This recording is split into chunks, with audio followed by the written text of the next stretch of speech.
Welcome back to the channel, folks.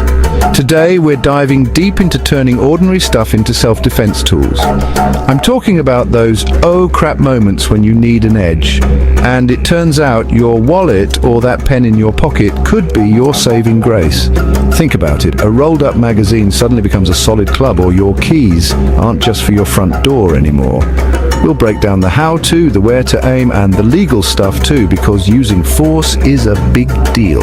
Remember, this information is for life or death situations, not for settling arguments at the bar. Stick around, things are about to get interesting. Alright, let's talk credit cards. You use them every day, but did you ever think they could get you out of a jam? Credit cards are more than just a piece of plastic for transactions. They can be a lifeline in unexpected situations. You're not going to knock someone out with it, but it can be a surprising tool for creating an opportunity to escape. Think about it. In a moment of danger, the last thing an attacker expects is for you to use your credit card as a defensive tool. You're in a tight spot, someone's getting handsy, and you need a way to break free. The situation is escalating, and you need to act fast. That's where the credit card comes in. It's small, it's sharp, and it's right there in your pocket or purse. Hold the card tight, almost like you're flicking it with the edge sticking out.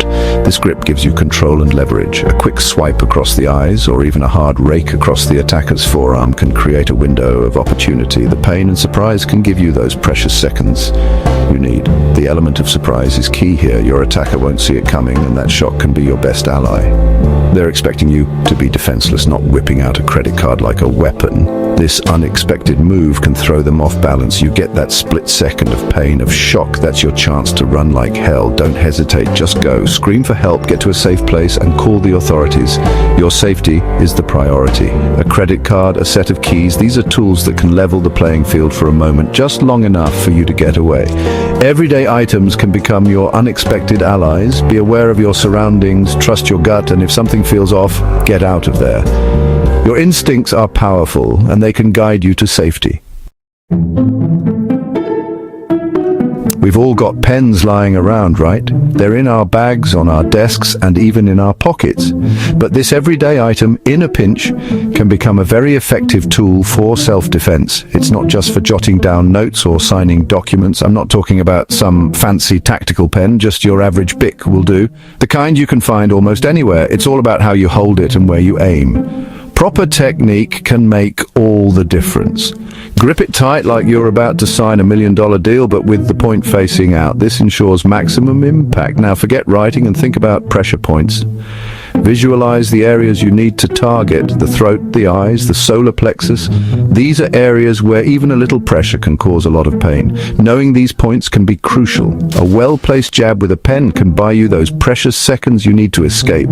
It's about quick, decisive action. It's about using what you have to create an opening, to create distance between you and an attacker.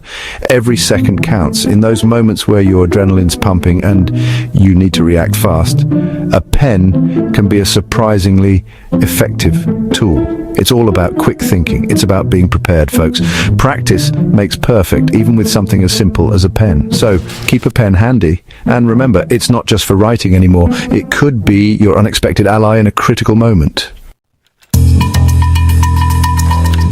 Let's talk about keys, man. We all carry them, right?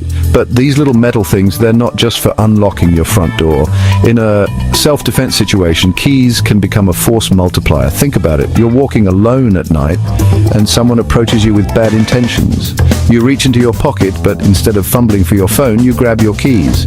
You hold them tight, keys sticking out between your fingers, creating a sort of metal claw. Now you've got a weapon. You can jab with it, aiming for those soft spots we talked about: eyes, throat, groin, or you can use it to slash, creating distance and inflicting pain. And the beauty of keys is that they're inconspicuous. No one's going to look twice at you for carrying your keys. But when you need them, they're right there, ready to be deployed. This is about self-defense, about giving yourself a fighting chance in a bad situation. Chapter 4: Umbrella Defense: Weathering the Storm of an Attack.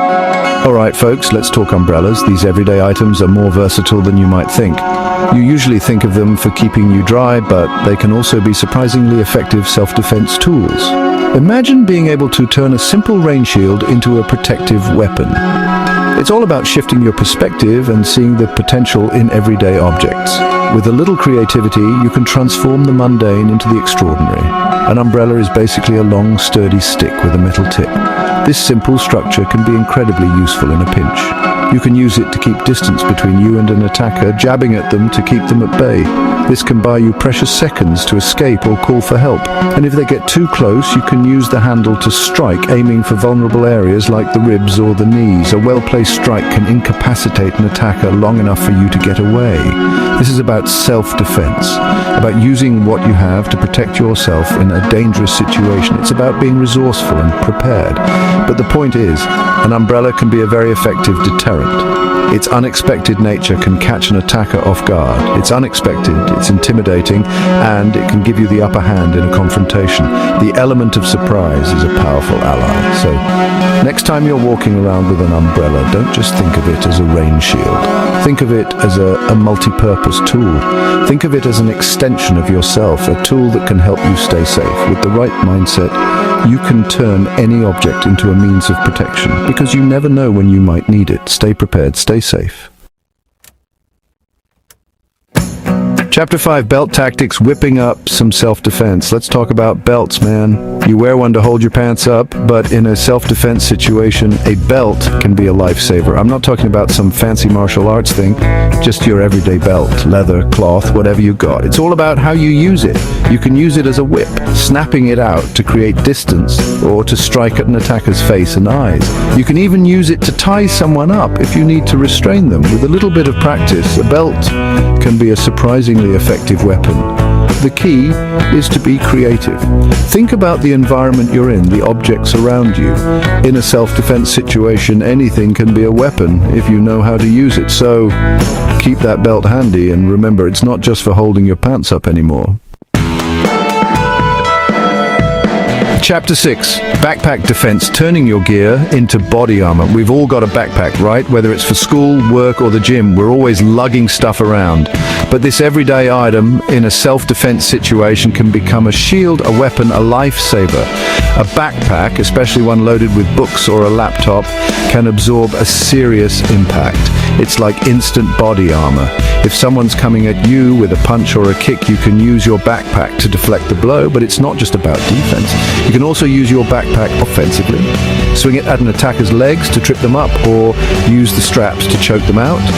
This is about self-defense, about using what you have to protect yourself in a dangerous situation. Your backpack is more than just a bag. It's a tool that can be used to protect yourself. Chapter 7, Chopstick Combat.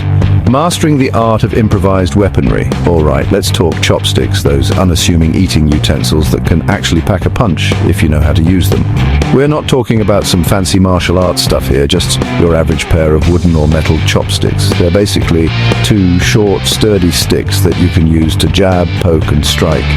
You can hold them together for a more powerful blow, or separate them for greater reach and versatility. Chopsticks can be surprisingly effective self-defense tools if you know how to use them. They're unexpected, they're easily concealed, and they can inflict a lot of pain if used correctly. So, next time you're eating sushi, don't just see those chopsticks as utensils. See them as potential weapons, tools that can be used to protect yourself in a pinch. You never know when you might need them. Outrow, stay aware, stay safe. And there you have it, folks. We just dove into the wild world of turning everyday stuff into self-defense tools. Remember, it's not about becoming a ninja overnight. It's about awareness, using your head, and knowing that even a pen or a set of keys can be used to your advantage if you need them. The best defense is always avoiding a bad situation in the first place. Be aware of your surroundings, trust your gut, and if something feels off, get out of there. Until next time, stay safe out there. Safe.